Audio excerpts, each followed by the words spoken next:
GeM தொலைக்காட்சி நேயர்களுக்கு வணக்கம். கர்த்தருடைய நாமத்திற்கு மகிமை உண்டாவதாக. கர்த்தர் தேசத்தை உங்களுக்கு ஒப்பு கொடுத்தார். யோசுவாவின் புத்தகம் 2ஆம் அதிகாரம் 9வது வசனம். கர்த்தர் உங்களுக்கு தேசத்தை ஒப்பு கொடுத்தார் என்றும், உங்களை பற்றி எங்களுக்கு திகில் பிடித்திருக்கிறது என்றும், உங்களை குறித்து தேசத்து குடிகள் எல்லாரும் சோர்ந்து போனார்கள் என்றும் அறிவேன். இங்க ராகாப்ன்ற ஒரு ஸ்திரீ பாருங்க, இந்த இடத்துல நன்கு அறிந்திருந்த ஒரு மகள். கர்த்தர் யார்கிட்ட தேசத்தை ஒப்பு கொடுத்திருக்கிறாருன்னு தெரிஞ்சுக்கிட்டுதான் இந்த மக சொல்றா பாருங்க. கர்த்தர் உங்ககிட்ட தேசத்தை ஒப்பு கொடுத்துட்டாரு, அதனாலதான் இந்த குடிகள் எல்லாருமே, இங்க இருக்கிற குடிமக்கள் எல்லாருமே சோர்ந்து போயிருக்காங்க. ஏன்னா கடவுள் உங்க கூட இருக்கிறாரு. சிவந்த சமுத்திரத்தை உங்களுக்காக பிளந்திருக்காரு. உங்களுக்காக பாருங்க, யோர்தானை கடக்கும் பொழுது 2 ராஜாக்களை முறியடிச்சிருக்காருன்னு சொல்லி அந்த இடத்துல அந்த மக பேசுறா. பேசுனது மட்டும் இல்ல, தெரிஞ்சு போச்சு இவங்க தான் இந்த தேசத்தை சுதந்திரிக்க போறாங்க, இவங்களை நம்ம பகைச்சிக்க முடியாதுன்னு சொல்லி ராகாப் ஸ்திரீ பாருங்க அவங்களுக்கு அடைக்கலம் கொடுத்து தன்னை காப்பாத்திக்கிறது மட்டும் இல்ல, தன்னுடைய குடும்பத்தாரையும் காப்பாத்துறதுக்கு அவங்க கிட்ட கேக்குறா. என்ன கேக்குறா பாருங்க, தன்னுடைய தகப்பன் குடும்பத்தையும் நீங்க காப்பாத்துங்க, உங்களுக்கு நான் தயவு காட்டினேன், எனக்கு நீங்க தயவு காட்டுங்க. ஏன்னா உங்களை பார்த்தா எல்லாருமே பயப்படுறாங்க, அந்த அளவுக்கு கடவுள் உங்க கூட இருந்து அற்புதங்களையும் அடையாளங்களையும் செஞ்சிட்டு இருக்காரு. அதனால நீங்க எனக்கு தயவு காட்டணும்னு சொல்லி பாருங்க அந்த இடத்துல அந்த வேவு பார்க்க வந்த 2 மனுஷங்களையும் தப்பிக்க வைக்க உதவி பண்றா. அப்படி உதவி பண்ற நேரத்துல தன்னுடைய குடும்பத்தையும் காப்பாத்திக்கிறா. ராகாப் ஸ்திரீ அப்படின்னு பாத்தீங்கன்னா ஒரு வேசின்னு சொல்லி இந்த இடத்துல வேதாகமத்துல நம்ம பார்க்கிறோம்.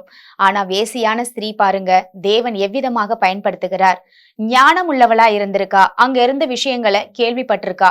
கேள்விப்பட்டதுனால தன்னுடைய குடும்பத்தை காப்பாத்திக்கணும்னு மட்டும் இல்ல, தேவனுக்கு பிரியமா நடக்க கீழ்ப்படிய முதலாவது அவ நடந்திருக்கா. ஏன்னா தேவனுக்காக தான் அவங்க வேவு பார்க்க வந்திருக்காங்க. தேவன் தான் தேசத்தை ஒப்பு கொடுத்தாருன்னு அங்க ஆரம்பிக்கிறாங்க பாருங்க அந்த வார்த்தைய. அப்போ தேவன் கிட்ட ஒப்பு கொடுத்த அப்புறமா எந்த மனுஷனாவது தப்பிக்க முடியுமா? அப்போ நம்ம தப்பிக்கணும் அப்படின்னா தேவனுடைய மனுஷங்க கூட சேர்ந்தனும்னு அவளுக்கு நல்லா தெரிஞ்சிருக்கு. அதனாலதான் பாருங்க அந்த பெண் அந்த இடத்துல எனக்கு நீங்க தயவு காட்டுங்கன்னு சொல்லி கேட்கிறா. அதே மாதிரி ப்ராமிஸ் பண்ண சொல்றா பாருங்க, எனக்கு கர்த்தர் மேல ஆணையிட்டு கொடுங்க, எங்களை மட்டும் விட்டுருங்கன்னு சொல்லி. அந்த இடத்துல இவங்களுக்கு பாருங்க ஒரு நல்ல ஒரு விஷயம் நடந்திருக்கு. என்னன்னா கடவுளுக்கு கீழ்ப்படியும் போது தன்னை காப்பாத்திக்கிறது மட்டும் இல்ல, தன்னை சேர்ந்த குடும்பத்தாரையும் காப்பாத்திருக்கா. அது மட்டும் இல்லைங்க, இன்னை வரைக்குமே சரித்திரத்துல இடம் பிடிச்ச ஒரு இடம் பாருங்க, ராகாப் ஸ்திரீ குடியிருந்த அந்த மதில் சுவர் இன்னைக்குமே இடியாம இருக்குன்னு சொல்லி எருசலேம் ஆலயத்துல நம்ம பார்க்கிறோம். அப்போ தேவன் பாருங்க வேசிய அப்படின்னு சொல்லி அவர் பிரிச்சு பார்க்கல. தேவனுக்கு கீழ்ப்படுகிறோமா? அந்த ராகாப் ஸ்திரீயினுடைய வம்சத்தார்ல இருந்து பிறந்தவங்க தான் இயேசு கிறிஸ்துன்றதை நம்ம பார்க்கிறோம். புதிய ஏற்பாட்டுல நம்ம பார்க்கும்போது பாருங்க, ராகாப் ஸ்திரீ தனக்கு பாட்டியா வராங்க, இயேசு கிறிஸ்துக்கு பாட்டியா வராங்க. ஒரு மகள் பாருங்க தவறு செய்திருந்த ஒரு மகளை எடுத்து அந்த மகளை திருத்தி அந்த வம்சத்தாரிலேயே பிறக்கக்கூடிய தேவன் தாங்க நம்ம இயேசு. ஏன்னா ஒருத்தர் தவறு செஞ்சுக்கிட்டே இருந்தா அந்த தவறை அப்படியே விட்டுட்டு எப்படியாவது போட்டுன்னு நினைக்கிறவர் இல்ல, அதே மாதிரி அந்த தவறுலயே விட்டுற மாட்டாரு. கடவுள் ஒரு மனுஷனை திருத்தி அந்த கடவுள் கூட வாழணும்னு நினைக்கிற ஒரு தெய்வம் தாங்க இந்த இயேசு. அப்போ இந்த உலகத்துல நம்ம வாழ்ந்துட்டு இருக்கிற வாழ்க்கையில நம்ம நல்ல பாடத்தை கத்துக்கணும். சில விஷயங்களை இந்த வேதாகமம் கற்றுக் கொடுக்கிற பாடம் என்னன்னு பாத்தீங்கன்னா, நல்ல மனுஷங்களை இல்ல கெட்ட மனுஷங்களை தேர்ந்தெடுக்கிறாரு. அந்த மனுஷனை நல்ல விதமா பயன்படுத்த இங்க நம்ம பார்க்கிறோம். அப்போ நல்ல விதமா பயன்படுத்திட்டா பாருங்க போதுமான்னு கேக்குறீங்களா?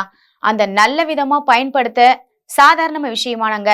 அதாவது ஒரு குடும்பத்துல இருக்கிற ஒரு நபரையே நம்மளால திருத்த முடியலன்னு நம்ம நினைக்கிறோம். ஆனா கடவுள் இங்க பாருங்க ஒரு கெட்ட மனுஷனை எடுத்து நல்ல விதமா பயன்படுத்தி இதுல அவருடைய நாமத்தை மகிமைப்படுத்திக்கிறாரு.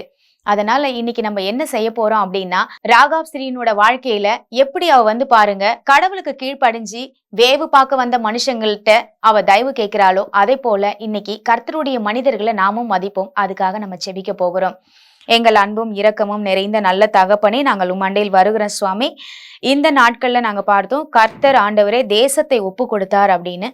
தேசத்தை ஒப்பு கொடுத்த ஜனங்களுக்கு நாங்க ஆண்டவரே மதிக்கணும்பா. கடவுள் ஒரு மனுஷனை எடுத்து தேர்ந்தெடுத்து அந்த தேசத்தையே ஒப்பு கொடுக்கிறார் அந்த மனுஷங்க கிட்ட அப்படின்னா, கடவுளுக்கு கீழ்ப்படிந்து நடக்கிற அந்த மனுஷங்களுக்கும் தயவு கிடைக்குது, உதவி கிடைக்கிறது.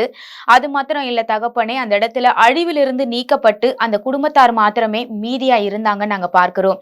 அப்படிப்பட்ட ஸ்லாக்கியத்தை என் தேவன் ஒவ்வொரு மனிதர்களுக்கும் கொடுக்கும்படியாக கர்த்தருக்கு கீழ்ப்படுகிற ஆவியை தந்து நடத்தும்படியாக நாங்கள் வேண்டிக் கொள்கிறோம். இயேசு கிறிஸ்துவின் மூலம் ஜெபிக்கிறோம் நல்ல தகப்பனே, ஆமேன். கர்த்தர் நம் அனைவரையும் ஆசீர்வதிப்பாராக. God bless you.